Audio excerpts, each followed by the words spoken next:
Hi and welcome to Upstart's Cox Plate Preview. I'm Ryan Laporte and here to join me is Damien Ratcliffe. Damo, we're going to look at the Manikato Stakes 2 on Friday night, so let's kick things off with that fantastic race. Group 1, of course, 12 horses. It's going to be an absolute cracking field. I love Moonee Valley. I'm a member there, and Friday night and then the Saturday day. It's a huge carnival, 19 races. Manikato is massive, 1200 metres, Group 1. We see Lucky 9 come from Hong Kong. Yep. Last start winner.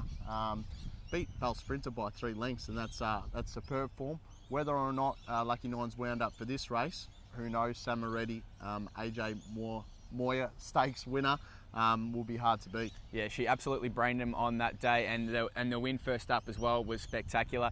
Lucky 9 is the interesting runner. Obviously, like you said, winner of 12 races over in Hong Kong. It's won over $5 million of prize money and has got that fantastic form by knocking off Bell Sprinter. But like you said, Samaready came out and did the same thing in the Moya Stakes. Yeah, Lucky 9's the highest rated in the race. Yep. Obviously, Samaready being a mare gets a couple kilos claimed, so that makes it a little bit more even. Mm-hmm. But both of them are drawn very nicely. Lucky 9's in barrier 4, Samaready's in barrier 7. I think they're the two to beat. Obviously, yep. Buffering will push forward and give it his best show. He still hasn't got that Group 1 yet.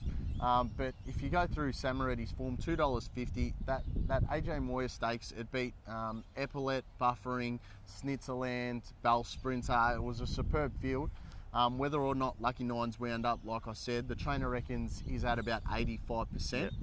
And the target's obviously the Padnack Farm Classic. But I honestly think at around $8, that's good value.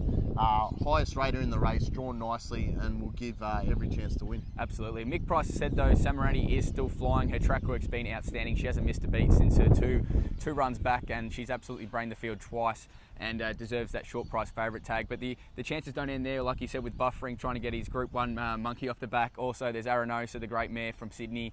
There's also Sessions, Rebel Dane, who's won a couple of races over the carnival. It's going to be an absolute cracking race. Yeah, Buffering has very good second up statistics, yep. So that's going to be well treated by punters. Bell Sprinter from barrier 1 had barrier 1 in the AJ Moya Stakes and had no luck. But none of them did. She brained him in that, like you said. So I think they're querying the barrier 1 again for Bell Sprinter. That's why I think you told me before the video about $16. So not bad value. But I think it's a race of 2 between Lucky 9 and Samaready. Yeah, I'd probably have to agree with their Damo, and obviously Bell Sprinter, she just stays behind in the gates half the time that they jump. But we're going to move on to Cox Plate Day, obviously. The big one is race 10 at 5:40 p.m, the Monster 19 card, the grand finale, and what a race we have. 14 quality runners, but we are going to be missing one superstar, unfortunately, with Atlantic Jewel being scratched on Tuesday. Oh, I thought you meant Damien Oliver, Glenn Boss. Yeah. We're missing a lot of superstar jockeys, but when it comes to horses, Atlantic Jewel, it's a massive loss. She's a superstar mare, 10 from 11. Lost in the Underwood Stakes on a slow track. It was wet that day, and that was probably a query on the Monday. I think it was all over the papers. Can Atlantic Jewel handle the wet? Well, she's obviously got a tendon injury now, doesn't have to worry about that, and it really opens up the market for I think 3 equal favourites close in the market in Fiorente, Puissance, Lune, and it's a done deal. Absolutely. Like Kavanagh said, like you said during the week, early in the week, that if the track wasn't going to be suitable, that he would have no hesitation in scratching the great mare. But unfortunately, we probably won't see her in action ever racing again. Those 10 from 11 wins were absolutely breathtaking. Obviously, just going down to it's a done deal in the Underwood. But like you said, 3 quality horses up the top of the market. Puissance Lune has outright favouritism just at the moment, I think, and you really like his chances.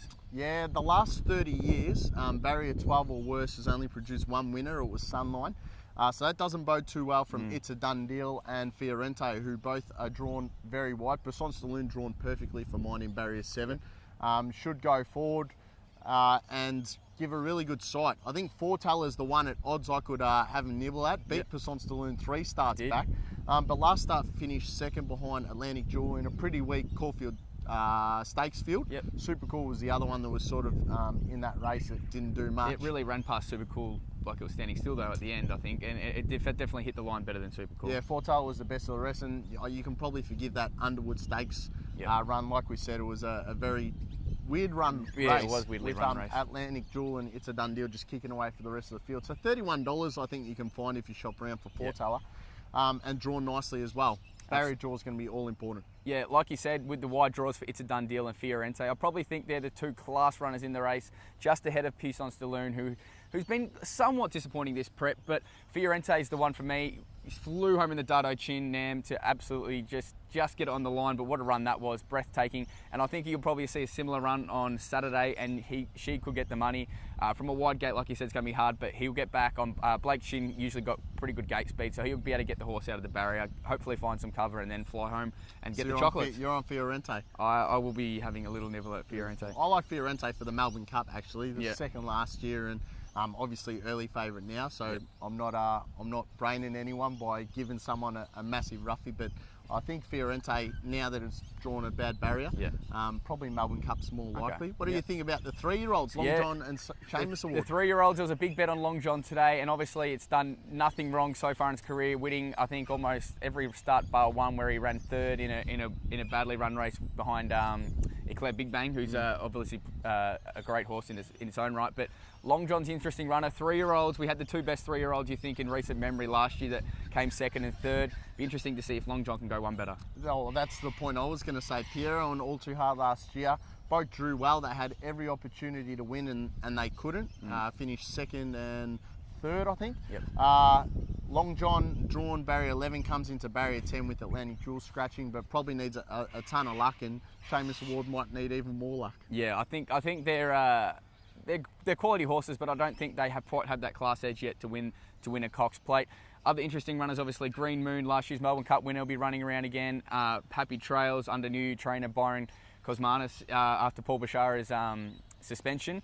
But and like you said, Fortella obviously at odds, so it's going to be an absolutely cracking race, and it's a shame that we don't have Atlantic Jewel there, but it's still a quality field. It's definitely a quality field. Green Moon, Lloyd Williams last week with Faulkner just trained him to perfection, and I wouldn't be surprised if Green Moon can come out for Lloyd Williams and win it. I think Might and Power 97 won the Melbourne Cup, 98 won the Cox Plate, so Green Moon, a little sneaky on Green Moon, but another one that's not drawn too good. Yeah, it's going to be a fantastic race. Thank you for joining us for Upstart's Cox Plate preview, and we'll be back next week to do it all again and preview the Derby. Thanks.